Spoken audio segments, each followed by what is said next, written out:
And that comfort zone is just like a self-made prison. I don't mean to be like real harsh or abrupt or insensitive to anything, but who said you need to be stuck behind this barrier? Who said that you need to be stuck by this behind this door? And the crazy part is you've locked yourself in it. I mean, because you just think about it, you have the key. When it comes to comfort zones, you have the key, but you won't use it. You're holding yourself back, and deep down, you know it. But what if I told you that emotional intelligence is a key to unlocking that door? What if I told you that stepping out is the only way to walk into everything that God has for you? This is true. This is true because there was a time when I kept myself trapped. I was sabotaging my growth, making excuses and just staying stuck in a place that I had outgrown. And for whatever reason, I convinced myself that comfort meant security, but in reality, I was living in a prison that I created.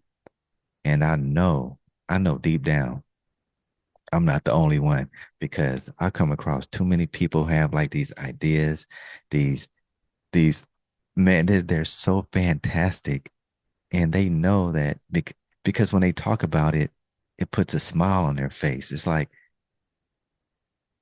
God has just opened up this magnificent vision in their mind, and they've been given a glimpse of what they can achieve, but for whatever reason, they're stuck. They don't even want to move. And I know there's some people out there. So some of you might who are watching this right now might be in that same mental and emotional type of prison, that place where you you're just stuck and you're staying stuck and you have everything within you to actually get out. Everything. You have the power, you have the resources, you have the mental capacity to carry things up. You have the mental, you have the physical stamina to withstand. You have the people in your corner who are saying, go get after it. But you just need some other type of encouragement. You need that source of motivation that's already within you to kick in. And you know you need to move forward.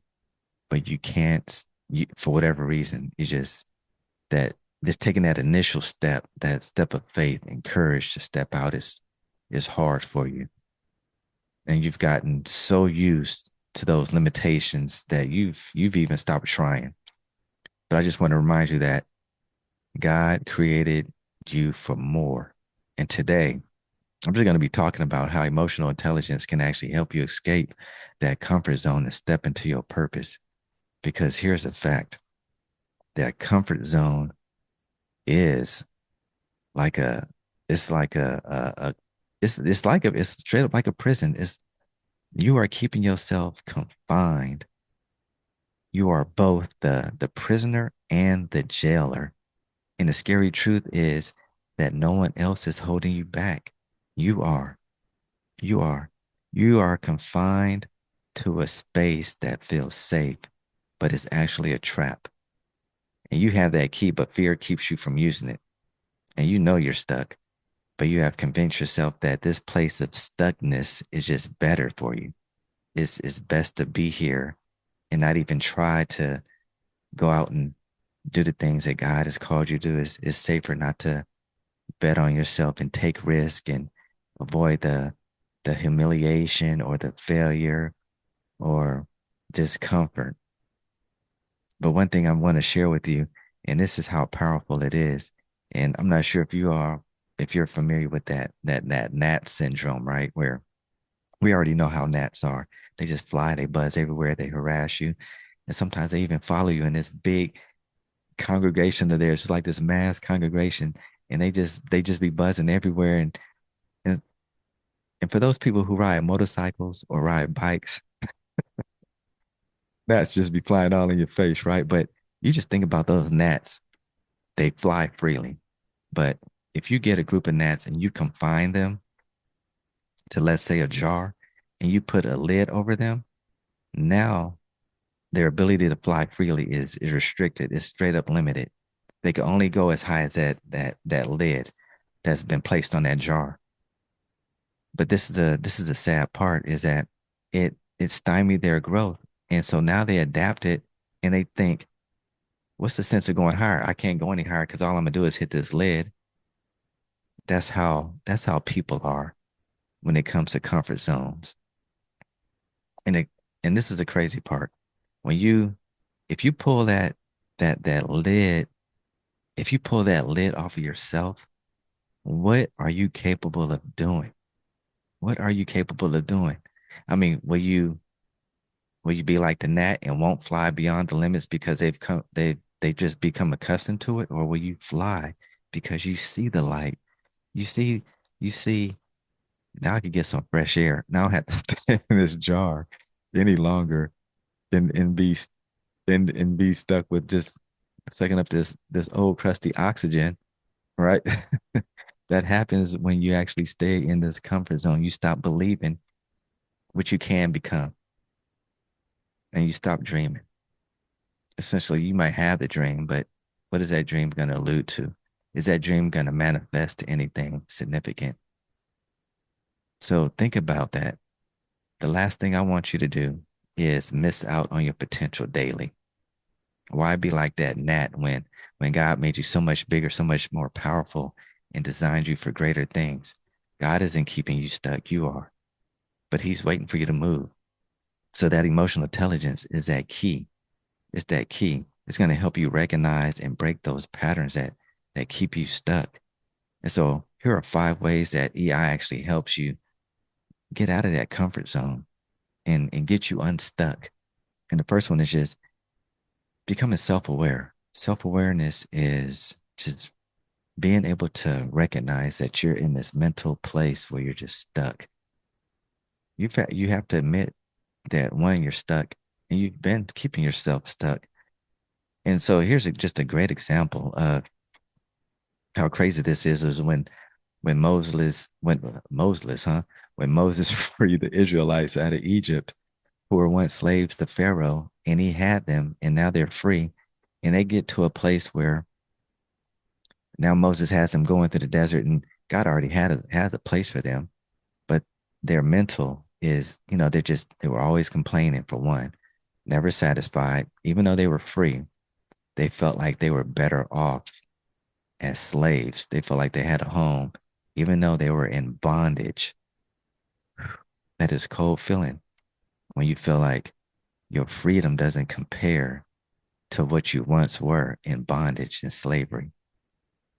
I never want to get to that. But the truth is, I was once in that position because I wasn't trusting God. And even though with them, God promised them something better, they refused. But they didn't refuse, they just couldn't comprehend it and they wanted to go back. But another thing is just that self-regulation, right? Just overcoming the fears that keeps you trapped.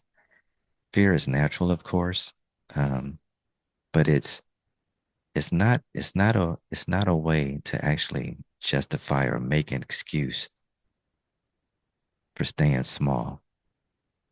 I've come across that often where people just justify their actions or justify not doing something because they don't want to take the risk. Or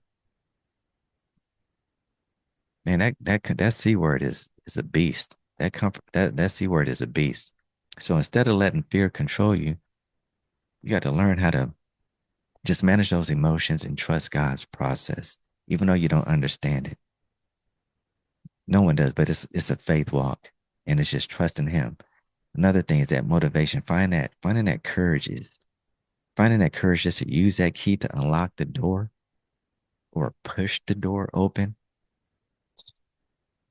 To ask yourself, like, do I want to stay locked up or do I want to step into God's best for me?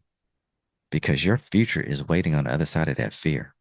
It is. I 100% guarantee. I promise you it is. I promise you it is. You will not be the same person, even if you just initiate one step of faith and do something that you thought was hard. I think that's why so many people go skydiving, jumping out of planes and just parachuting. It's like, one, you're relying on somebody else. If you do, I mean, if you've never done it, of course you have to rely on somebody else, but just being that high up and traveling, at a at a speed that you're I'm not sure. I should have actually, if I known I was going to bring this up, I would have actually got some numbers to find out like how fast is somebody literally falling down once they jump out of a plane. I don't know. I don't know, but I know it's fast. Um, but it's one of those things where you actually overcome that fear. Um, but another thing is just that empathy, right? Just knowing that you're not alone because everyone struggles with some fear, some doubt, even some of the greatest leaders, before they even get on stage and speak or they're tasked with a new assignment, they have to address a new issue or problem. It's it's just one of those things. And when I just think about Jesus and how he felt when he knew that he was going to the cross. Well, he knew that he was already going, but when that time actually came and he's like, Father, take this cup away from me. If it's your will, let it pass me by. But he also said, if it's your will for me to go, I'll go. But he asked the Father because he knew that he was about to experience some pain, some discomfort, some anguish, and he was sorrowful. And sometimes we get that same way with whatever it is God has us to do. But the thing about Jesus, he didn't let that stop him from fulfilling his purpose. And so you think about the social skills also, just surrounding yourself with people who will push you to grow. If you hang around people who are comfortable, guess what? You're going to stay stuck. Who wants that? That's why you need to find mentors, find a faith community, accountability partner who wants to push you and elevate you and not let you shrink back. So how are you going to step out of this comfort zone? One, you have to acknowledge you have the key, but you also have to use it to unlock that cage. Unlock that cage. You have to trust God and don't delay. Just don't delay any further. Just move with purpose because God has already equipped you. But if you don't move, nothing's going to change. No more excuses, no more waiting for the perfect time because there is no perfect time. That does not exist. That's just another way of procrastinating. You are not powerless. You can make a change. Absolutely. Remember, I can do all things through Christ who strengthens me.